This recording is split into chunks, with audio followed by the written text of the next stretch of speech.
Hello, welcome to 80s Flashback. On this week's episode, we'll be taking a year-by-year look at candy of the 80s. Whether it was new or in the news, we've got all the sweet details. And just like the decade, the candy of the 80s was colorful and fun. If one sport had to be selected to represent America in the 80s, it would have to be baseball. So it comes as no surprise that one of the candies on our list has a baseball connection. Big League Chew was invented by minor league baseball player Rob Nelson. Rob wanted to create a less disgusting option for a habit that was popular among baseball players at the time. But he also wanted a product that, when used, would give off the same look as the habit. Thus the shredded gum in a pouch was born. For me personally, the gum was okay, but what I loved most was the baseball card that came in each pouch. When they stopped putting the cards in, I lost interest in the gum. So come on. Bring back the baseball cards. In 1981, Hershey's debuted the Score Candy Bar.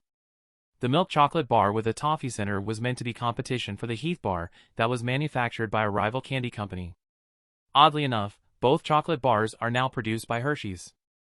Also in 1981, M&M became the first candy in space when they blasted off on April 12 along with the crew of the Space Shuttle Columbia.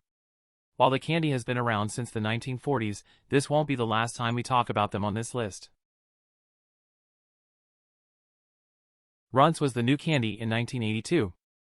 The fruit-shaped candy has gone through a few changes over the years. Originally, it had a hard outer shell and a chewy center that was also colorful. Today, the candy is less chewy with a white center, but nonetheless still a colorful candy with an awesome mix of sweet and tart. Also in 1982, a movie was released that you might be familiar with. E.T. During production of the movie, the team at Amblin Production approached the Mars Company about using their M&M candy in the film.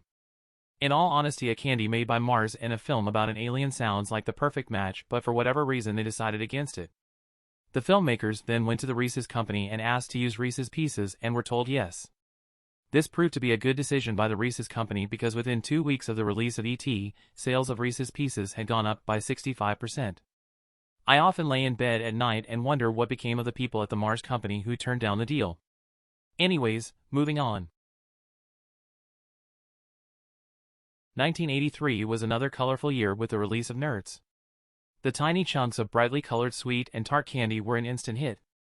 Besides the fun color and great taste, they also came in a fun box that was divided into 2 sections that kept 2 different colors separated. Besides adding new varieties over the years, the look and taste of Nerds has been mostly untouched. Some drama also happened in 1983 involving the candy Pop Rocks. Pop Rocks had been on the market since 1976. In the early 80s, a rumor began spreading that the actor who played Mikey in the Life cereal commercial had met an untimely demise when he consumed Pop Rocks and soda at the same time. Now, you have to remember that this was before everyone had internet access in the palm of their hand to fact-check the information. At most, you were lucky to have an outdated set of encyclopedias to reference.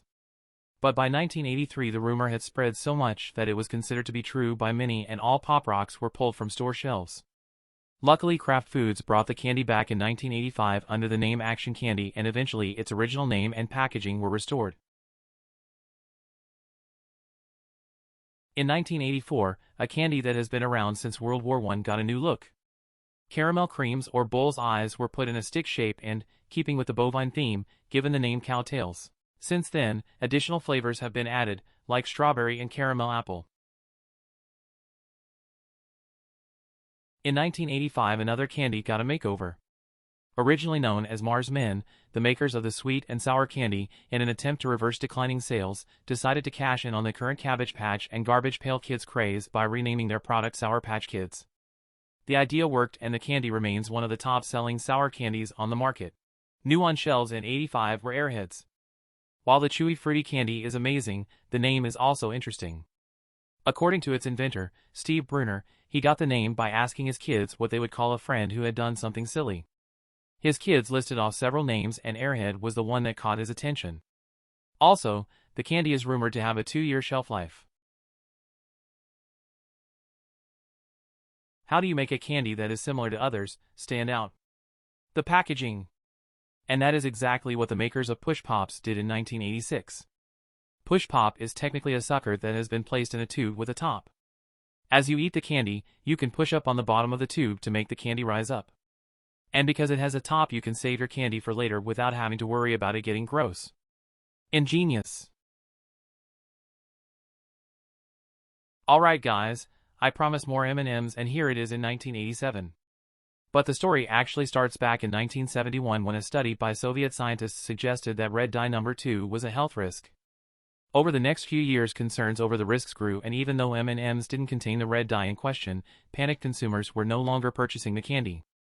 In 1976, the Mars company decided to discontinue production of the red M&Ms and replaced it with orange.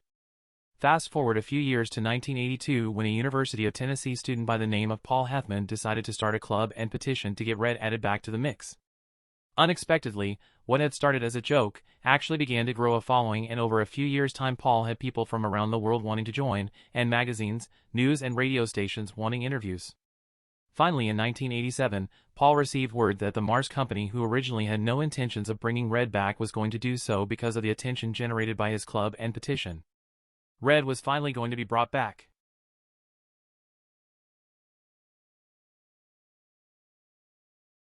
Another innovative package design helped launch a rather normal product in 1988. That's when Hubba Bubba tape gum was released. With 6 feet of gum rolled up inside a tape dispenser-like disc, the consumer was able to decide exactly how much gum they wanted to chew or share. Surprisingly, I wasn't able to find any new or in the news candy for 1989. So I'll use this time to remind everyone that a portion of all money generated by this channel goes to non-profit organizations. So if you haven't already, subscribe, like, and hit the notification bell. Thank you.